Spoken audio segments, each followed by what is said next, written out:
السلام علیکم ورحمۃ اللہ وبرکاتہ۔ الحمدللہ وکفا والسلام علی عبادہ الذین اصطفیٰ، اما بعد فاعوذ باللہ من الشیطان الرجیم، بسم اللہ الرحمن الرحیم۔ واعبدوا اللہ ولا تشرکوا بہ شیئا، صدق اللہ العلی العظیم وبلغنا رسولہ النبی الکریم ونحن علی ذلک لمن الشاہدین والشاکرین والحمد للہ رب العالمین۔ کچھ عرض و معروض سے قبل آئیے ہمارا مل کر انتہائی احترام و عقیدت کے ساتھ اپنے اور ساری کائنات کے مرکز عقیدت گنبد خضرا میں آرام فرمانے والے آقا اور وہاں فدا جناب محمد رسول اللہ صلی اللہ علیہ وسلم کی بارگاہ بے کس پناہ میں جھم جھم کا درود پاک کا ہدیان شکر بازو میں پڑھا اللہم صلی علی سیدنا مولانا محمد امام الجود والکرم وآلہ الکرام اجبارک وسلم صلاۃ والسلام علیک یا رسول اللہ صلی اللہ علیہ وسلم۔ گزشتہ جمعہ میں نے کچھ باتیں اس آیت مبارکہ کے تعلق سے بیان کی تھی۔ اللہ تبارک و تعالیٰ قرآن پاک میں ارشاد فرماتا ہے کہ تم اللہ کی عبادت کرو اور اس کے ساتھ کسی کو شریک نہ کرو۔ اور شرک کیا، اس پر ہماری بات چل رہی تھی۔ شرک کیا، لوگوں نے صرف مطلقاً سمجھ لیا کہ کسی سے مدد مانگنے کو شرک کہتے ہیں، کسی کو پکارنے کو شرک کہتے ہیں۔ حالانکہ قرآن و حدیث سے باتیں ثابت کہ نہ مطلقاً کسی کو پکارنے شرک ہے، نہ ہی مطلقاً کسی سے مدد مانگنا شرک ہے۔ ٹھیک ہے، جو لوگ یہ یعنی سمجھتے ہیں انہیں تھوڑا سا غور کرنا چاہیے۔ انہوں نے کچھ تقسیمات کر دی۔ تقسیمات کیا؟ ما فوق الاسباب ما تحت الاسباب، جبکہ سرکار نے دونوں میں منع فرمایا۔ یعنی قرآن کہتا ہے ایاک نعبد و ایاک نستعین، اے اللہ ہم تیری ہی عبادت کرتے ہیں، تجھ ہی سے مدد چاہتے ہیں، مطلب تیرے سوا کسی کی عبادت نہیں، تیرے سوا کسی کی مدد نہیں۔ میں نے آپ سے کہا بھئی مائک چل نہیں رہا، ذرا صحیح کرو تو۔ اگر میں نے آپ سے کہا شرک ہو گیا، میں آپ سے مدد لی ہے۔ سرکار نے اپنے بھتیجے، اپنے چچا ساتھ بھائی حضرت عبداللہ بن عباس رضی اللہ تعالیٰ عنہ کو تعلیم دی، جیسا کہ ترمذی وغیرہ حدیث کی کتابوں میں یہ حدیث موجود۔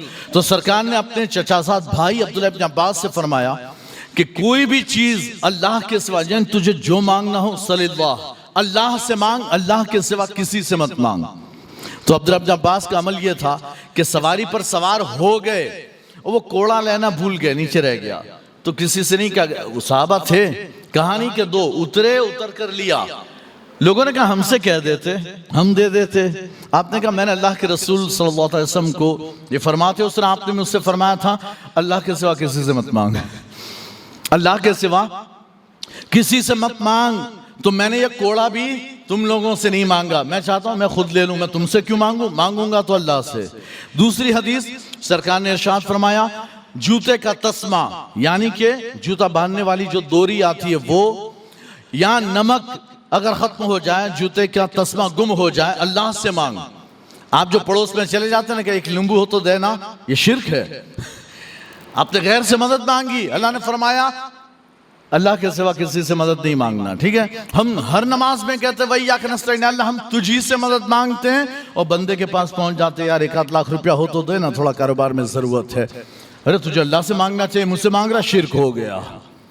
اچھا یہ کہتے نہیں، یہ ظاہری دنیا میں مانگنا تو جائز ہے، ظاہری اسباب میں، یعنی کہ ظاہری اسباب میں ہم ایک دوسرے سے کچھ مانگ لیں، مدد کر لیں، مدد دے دیں، مدد لے لیں، کہتے ہیں اس میں کوئی مسئلہ نہیں۔ یعنی کسی کی وفات کے بعد مدد مانگنا یہ شرک۔ تو ٹھیک ہے، تو پھر تو یوں کر لیتے ہیں کہ جب تک بندہ زندہ ہے اس کی عبادت کی جا سکتی ہے، جب مر جائے گا تو اس کی عبادت جائز نہیں۔ بات تو یہ ہو گئی نا کہ جب تک بندہ زندہ ہے، یعنی کہ جب تک اگر کوئی بندہ زندہ ہے آپ اس کی عبادت کر سکتے ہو، جب وہ مر جائے تو عبادت مت کرنا۔ یہ ہوا اس لیے کہ دونوں چیز ایک ساتھ، اللہ تیری ہی عبادت کرتے ہیں، تجھی سے مدد چاہتے ہیں۔ جب ہم اللہ کی عبادت میں نہ زندوں کو شریک کرتے ہیں نہ مردوں کو شریک کرتے ہیں، تو مدد میں زندوں کو شریک کیوں کرنا؟ عبادت میں ہم نے کی کبھی کسی زندہ کی عبادت؟ ہم عبادت میں اللہ کے ساتھ نہ زندوں کو شریک کرتے ہیں نہ مردوں کو کرتے ہیں، تو مدد میں زندوں کو شریک کیوں کرنا؟ یہاں بھی نہیں کرنا چاہیے۔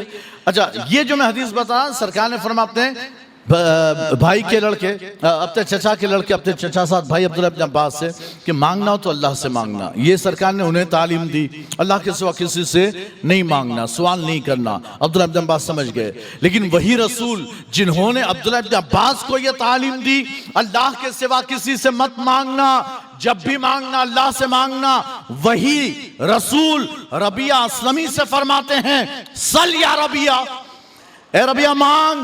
تعلیم کچھ اور عمل کچھ اور ہے. تعلیم عبداللہ ابن عباس کو سکھایا یہ کہ مانگنا تو اللہ سے, اور ربیعہ سے کہہ رہے ہیں, یہ نہیں کہہ رہے کہ تو اللہ سے مانگ, کہہ رہے ربیعہ مجھ سے مانگ, مجھ سے مانگ. رسول بھول گئے کہ میں نے سکھایا اللہ کے سوا کسی سے نہیں مانگنا. ہم نماز میں کہتے ہیں, کیا کہتے ہیں, ایاک نستعین, اللہ تجھی سے مدد مانگتے ہیں. تو اب ربیعہ سے میں کیوں کہوں کہ تم مجھ سے مدد مانگ. اچھا پھر یہ کہ ماں تحت الاسباب تو مانگا جا سکتا ہے, یعنی کہ نمک, لیمبو, مرچ, دھنیا, سبزی, روپیہ, قرض, یہ سب تو مانگ سکتے ہیں ظاہری اسباب.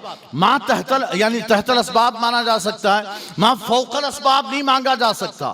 کیا مطلب, یعنی آپ کسی سے یہ کہہ دو کہ بھئی مجھے, یعنی کہ اس کی جو قدرت پہ نہیں, آپ اس سے کہہ دو, یعنی کسی بندے سے مولانا جعفر سے اگر کوئی آ کر کہے کہ مولانا جعفر مجھے امریکہ جانا ہے, پہنچا دو نا ذرا.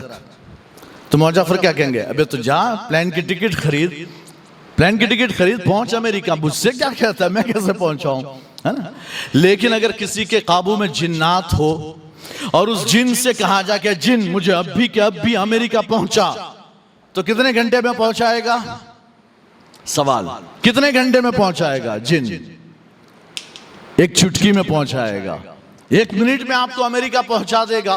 تو کہنے کی بات یہ ہے کہ اگر مولانا جعفر سے کہا جائے تو شرک, اور جنات سے کہہ دیں تو شرک نہیں, کیونکہ وہ تو ما تحت الاسباب ہوا یا ما فوق الاسباب. اچھا دوسری بات یہ, ما فوق الاسباب میں حضرت ربیعہ نے جو مانگا وہ ما تحت الاسباب نہیں. حضرت ربیعہ نے نہیں کہا یا رسول اللہ روزانہ کا بس 2 وقت کا کھانا دے دیجئے گا, سرکار سے یہ نہیں مانگا. انہوں نے یہ نہیں مانگا یا رسول اللہ کوئی جاب دلوا دیں بس کافی ہے, میں محنت کر کے کما لوں گا, یہ نہیں مانگا.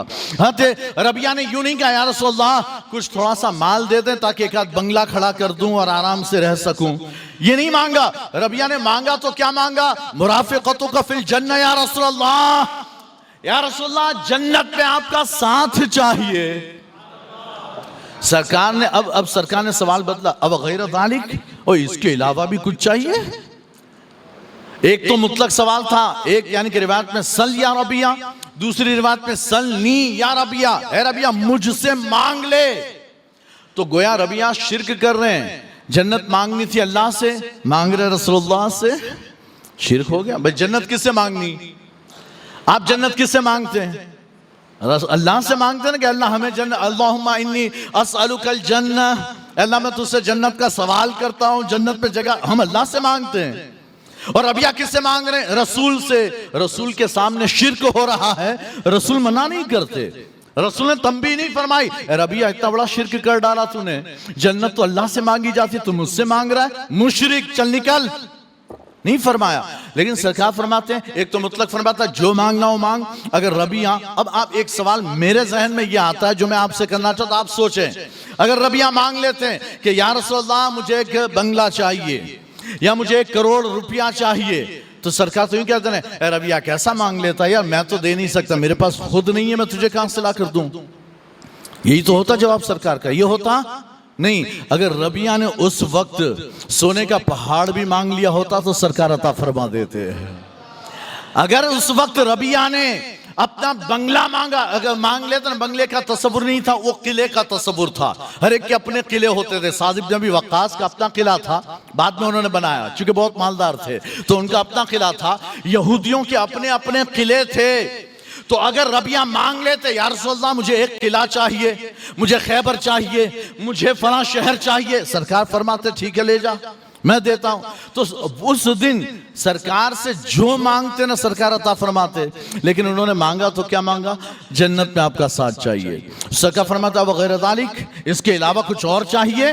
مطلب یہ تھا کہ چل جنت تو ہوئی, اور کچھ, میں تو دنیا کا پوچھا کہ دنیا میں بھی کچھ چاہیے. تو حضرت ربیعہ کہتے ہیں یا رسول اللہ جنت کے سوا, جنت میں آپ کے ساتھ کے سوا دنیا کی کوئی نعمت نہیں چاہیے. اس کے سوا کچھ نہیں چاہیے.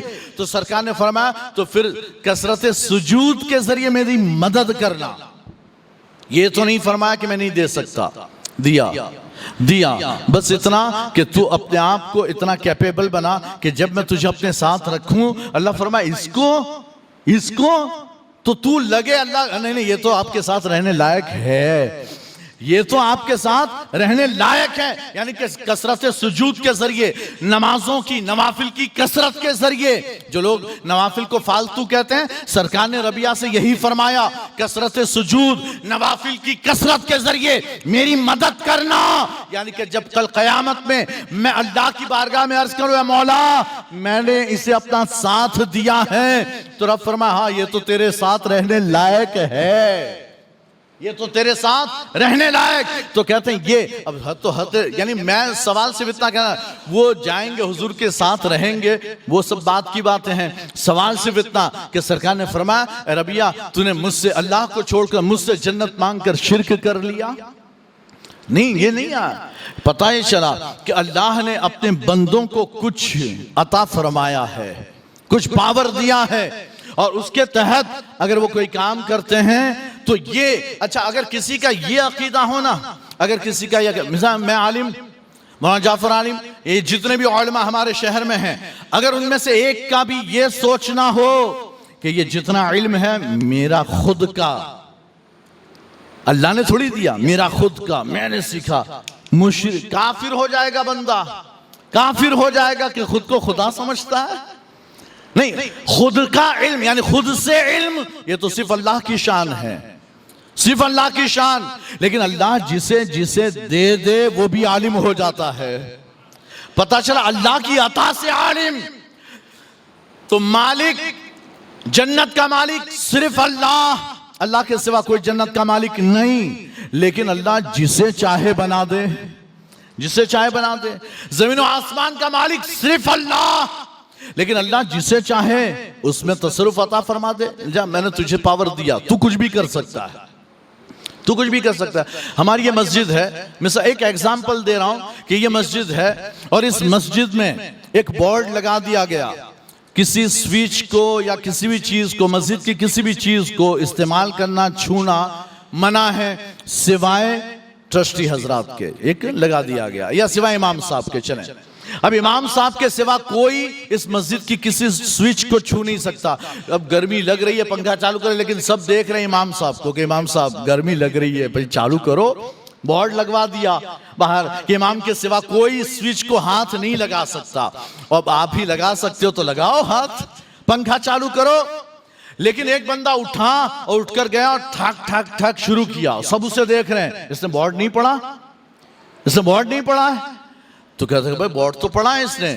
اس سے پوچھا بھائی تو نے بورڈ پڑھا ہے باہر؟ کہاں پڑھا ہے؟ اس میں لکھا ہے امام صاحب کے سوا کوئی سوئچ کو ہاتھ نہیں لگا سکتا. کہا پڑھا ہے. کہ پھر تو نے کیسے لگایا؟ امام صاحب ہی نے کہا تھا کہ تو چالو کر سکتا ہے. امام صاحب ہی نے کہا کہ میں تجھے پاور دیتا ہوں, تجھے اختیار دیتا ہوں, میرے سوا کوئی نہیں کر سکتا, لیکن میں تجھے اختیار دیتا ہوں, تو کر سکتا ہے. ایک آدمی کو امام صاحب نے ایک کو دیا تو وہ دھڑلے سے کھڑا ہو کر ٹک ٹک ٹک کرنا لگا, اور کسی کی ہمت نہیں تھی, لیکن اس نے کیا. کیوں؟ اس لیے کہ انہی نے اختیار دیا تھا. یہی حال ساری کائنات اللہ کے قبض و قدرت میں ہے, لیکن اب اللہ نے جنہیں اختیار دیا وہ جو چاہے کریں, اور وہ بھی اللہ کی عطا سے کرتے ہیں. یہ نہیں کہ اللہ کے حکم کے بغیر, اللہ کی عطا کے بغیر کرتے نہیں. وہ جو کرتے ہیں اللہ کی عطا سے کرتے ہیں, اللہ کے دینے سے. اللہ کے دیے بغیر تو ہم اہل سنت کا عقیدہ تو کیا ہے کہ ایک تنکا اپنی جگہ سے ایسے ہل نہیں سکتا. درخت کا پتا جو آپ کو ایسے ہلتا نظر آتا ہے, یہ درخت کا پتا اللہ کی اجازت کے بغیر ہل نہیں سکتا. ہمارا یہ عقیدہ, ہم کیسے مان لیں کہ اللہ کی اجازت کے بغیر کوئی ولی کچھ دے سکتا ہے؟ ہم یہ کیسے مان لیں؟ لیکن جب مانگا تو ہم کسی قبرستان میں جا کر کسی بھی قبر کے سامنے نہیں کھڑے ہوئے. آپ نے یہ دیکھا, یہ غور کیا کبھی کہ ہم یہ جو لوگ کہتے ہیں کہ بھئی قبر کی پوجا کرتے نہیں, ایک تو یہ کہ پوجا نہیں کرتے کبھی, معاذ اللہ, یہ تو الزام ہے نا. اور یہ کہہ کر وہ خود پھنس گئے, اللہ کے ہاں جواب دینا پڑے گا کہ بھئی اس نے تو قبر کی کبھی پوجا نہیں کی, تو نے الزام لگایا کیسے, جواب دے. ان کو دینا پڑے گا جواب، ٹھیک ہے چلیں وہ دیں گے. لیکن ابھی ہمارا ایک یعنی کہ میں آپ کو بتاؤں، کوئی سنی قبرستان کسی قبرستان میں جا کر کسی بھی قبر کے سامنے کھڑا ہو جاتا ہے اے بزرگ یعنی کہ اے صاحب قبر مجھے فلاں چیز دے دے، کسی بھی قبر کے سامنے کھڑا ہو جاتا ہے؟ نہیں، ہم کسی بھی قبر کے سامنے نہیں کھڑے ہوتے. ہم کو پتا ہے کہ یہ دوسرے جو ہے نا وہ بھی ہمارے جیسے ہیں، ان سے کیا مانگنا. یہ دوسرے جو قبر میں ہیں وہ بھی ہمارے جیسے، یہ ہم کو کچھ نہیں دلوا سکتے. لیکن ہم اللہ کے بزرگ بندے کے مزار پر حاضر ہو گئے، حالانکہ مزار بھی کہتے قبر ہی کو.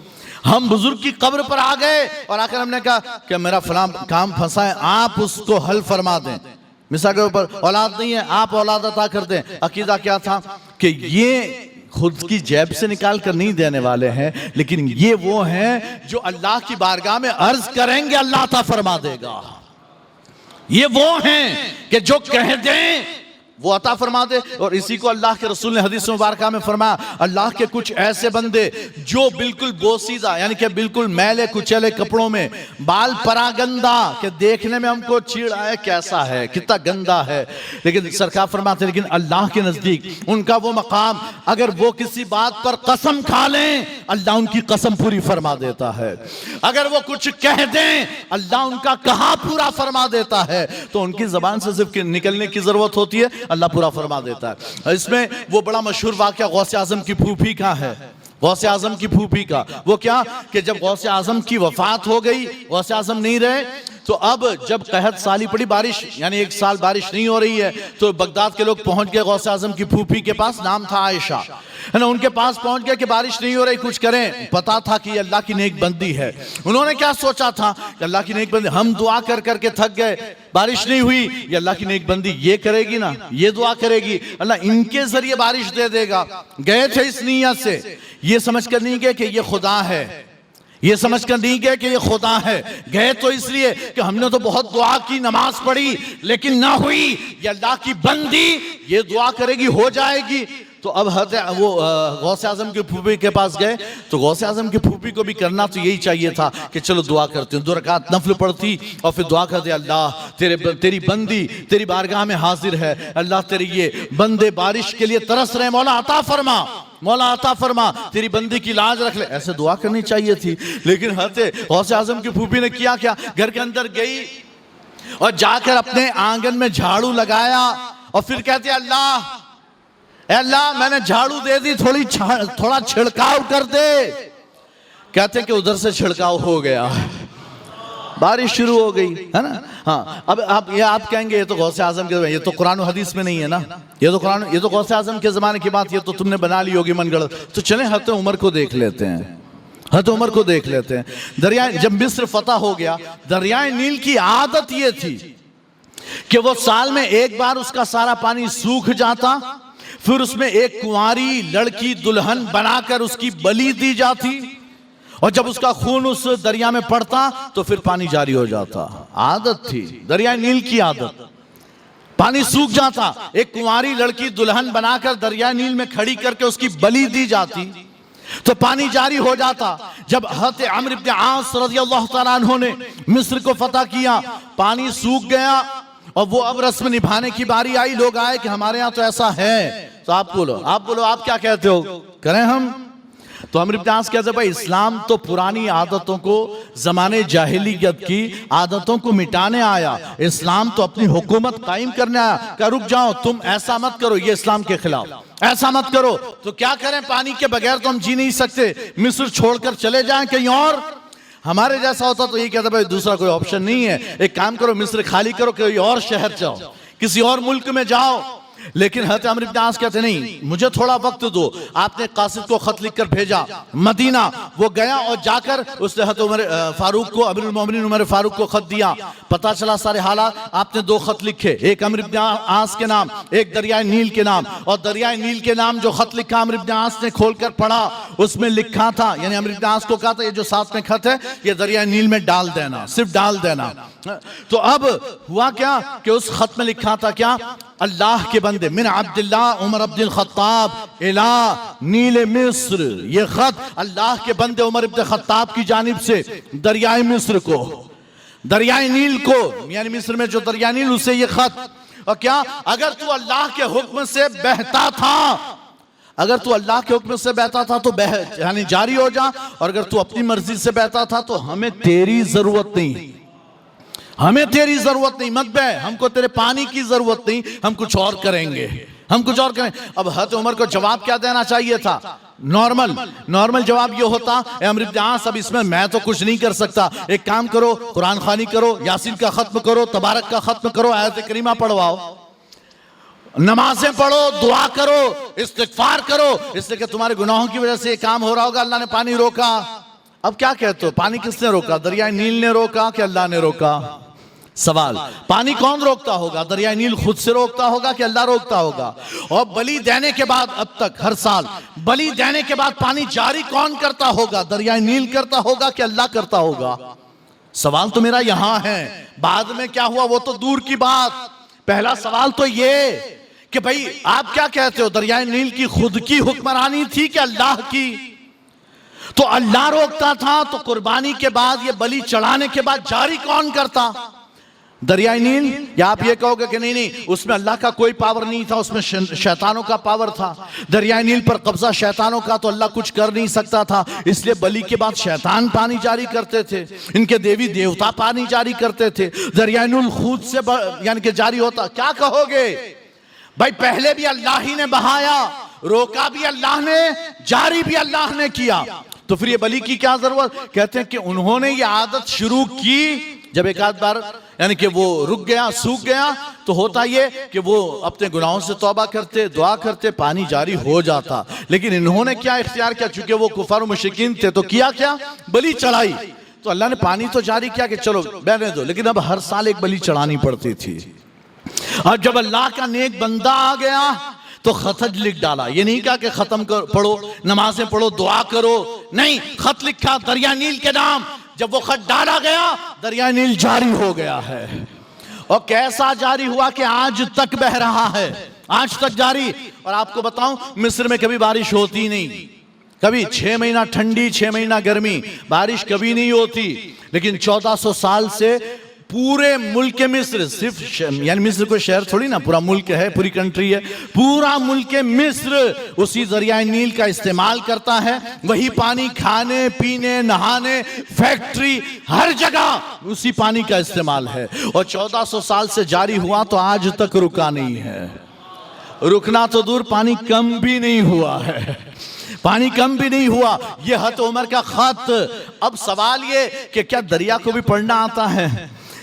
دریا بھی خط پڑھنا جانتا ہے؟ دریا بھی بات سن لیتا ہے کہ حضرت عمر کا خط پڑھ کر جاری ہو گیا کہ یار عمر کا بھائی ڈینجر آدمی، آنے دو، بہنے دو؟ نہیں بھائی، یہ اللہ کا بندہ، اللہ نے اسے یہ پاور دیا، میرا عمر خط لکھ کر ڈال دے، اے دریا تجھے جاری ہونا ہوگا، تجھے جاری ہونا پڑے گا۔ تو ہم یہ نہیں کہہ سکتے کہ یعنی اللہ تو نہیں بہا سکا، چاہتا تو اللہ ہی پہلے ہی بہا دیتا، اللہ نے نہیں بہا، یہ تو عمر نے بہا، یہ کہتے ہیں نہیں، ہم کہتے ہیں عمر کا خط گرا، اللہ نے دریا جاری فرمایا ہے، اللہ نے، تو ہر کام اللہ ہی کا ہوتا ہے۔ اب عمر دریا جاری کر دے، ہم نہیں کہیں گے کہ وہ بھی خدا نہیں، لیکن اگر دوسرا کوئی ہوتا تو کہتا یہ بھی خدا، اس کی بھی پوجا کرو، تو وہ شرک ہوتا، وہ شرک ہوتا۔ یہاں اتنے ہزاروں کروڑوں معبود بن کیسے گئے؟ یہی دیکھ کر یار اس سے تو کرامت ظاہر ہوئی، شروع کر دو پوجا، اس سے تو یہ ہو گیا، مان لو اس کو، تو اسے بھی خدا مان لیا، یہ اس پر بہت سی باتیں ہیں، لیکن کہنے کی بات یہ کہ ہم جو مانتے ہیں نا وہ اللہ کی عطا سے مانتے ہیں، اس میں کوئی شرک نہیں ہے۔ اللہ تعالی ہمیں نیک سمجھ عطا فرمائے۔ وآخر دعوانا الحمدللہ رب العالمین۔ السلام علیکم۔